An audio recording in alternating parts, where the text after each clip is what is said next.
So content creators and micro influencers have been super popular lately, especially on Instagram and TikTok. So basically what that means is people are getting paid, or it's their job to create content on these apps, and often it leads to them getting more popular on the apps and more of a following, and that leads to brands reaching out to them if they want to send them products for a review or just to support the influencer. And so basically what the brand gets out of that is the influencer who has a pretty good following has done unboxings of the product and try-ons, something like that, and talks about it to their viewers, which makes the viewers of that influencer want to buy the product. So if you are looking to become a content creator or an influencer and get paid brand deals, then you are in the right place. And that is what I'm going to talk about today. And so a lot of companies do this with different influencers. It can be big companies or small companies. And if you're interested in doing this, then you totally can get started. So the first tip I have is definitely work on building a real following. And what I mean by that is really create content that people will really enjoy watching and want to follow you and keep coming back to those videos. The more videos you make that are relatable or enjoyable to watch by viewers, the more followers that you will gain. I see a lot of people do cooking videos and sticking with that, hairstyle, makeup, clothing, so many different niches that you can go with, but make sure you stick to one so that people are interested in what you're creating and know what to expect in your other videos.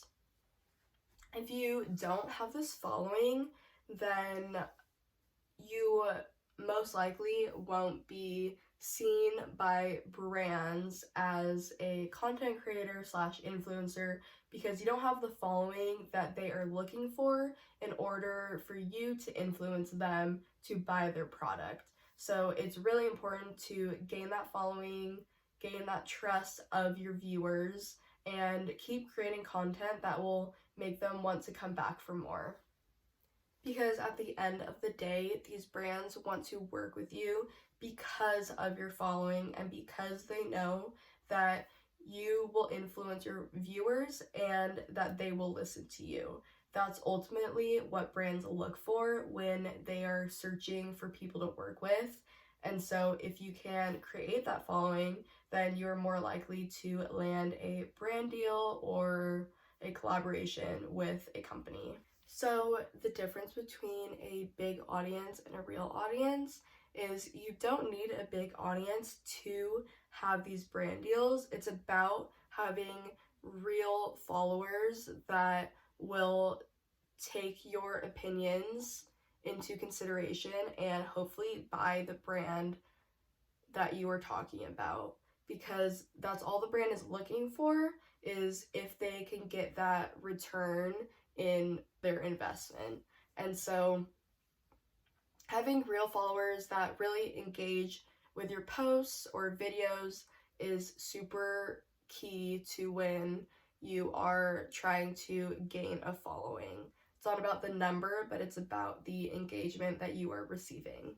It's all about quality over quantity, and so it's really important to have a diverse following as well, not only in just your one state or country, but all over the world, influencing people all over the world who you can trust and that they trust you is super important as well, because then brands that you are partnering with will go international, and through that it's all about talk and just seeing the product, which will expand even more.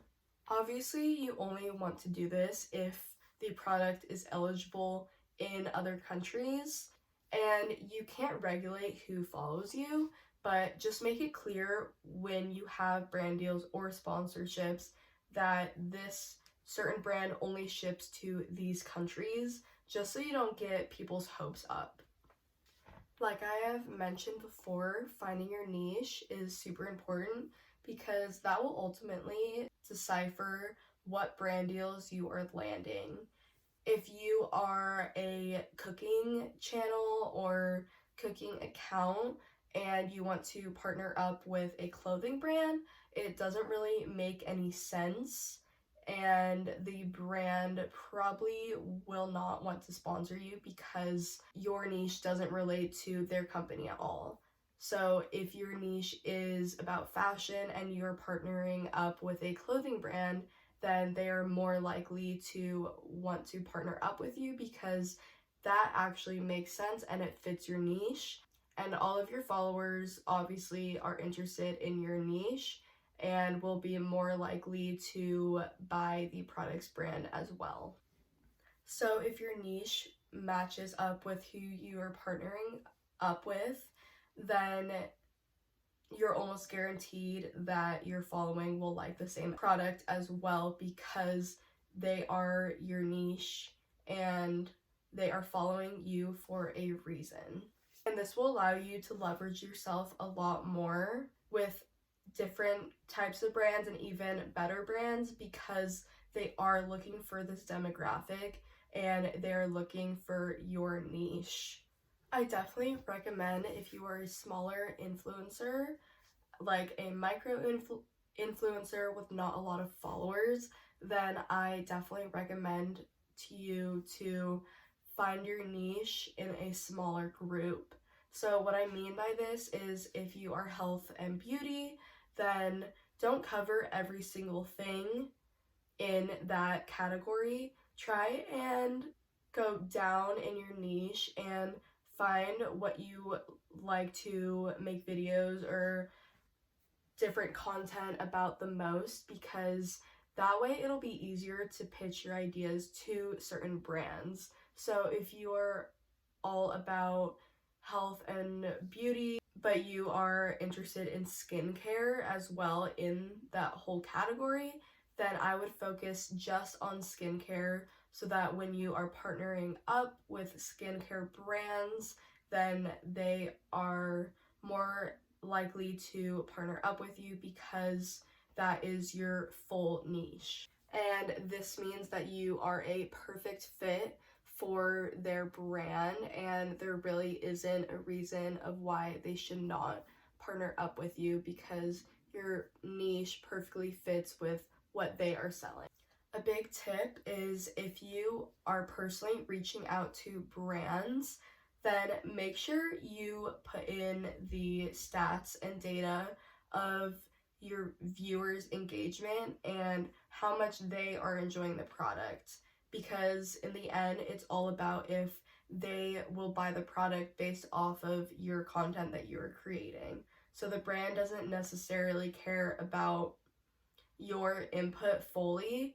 They care about mainly what the viewers and your followers have to think, because they are the ones that are going to make the bigger sales. So when pitching yourself to a brand, they want to know about your following, and so it's really important to add demographic in your email, because they won't necessarily ask about your demographic, but they definitely want to know. And so it's important to add in what age range they are, what interests your followers have, what stage of their life are they in, and that kind of means what are their goals or what are they working towards and what they need the product for, depending on what type of company you are.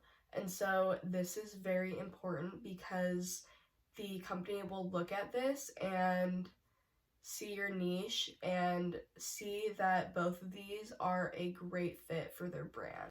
Going back to the location of your viewers, it's very important to look at where most of your followers are based, because if you're pitching to a company that is in Canada, but you are from Europe, let's say, then they might not want to partner with you because you have mainly a following in Europe.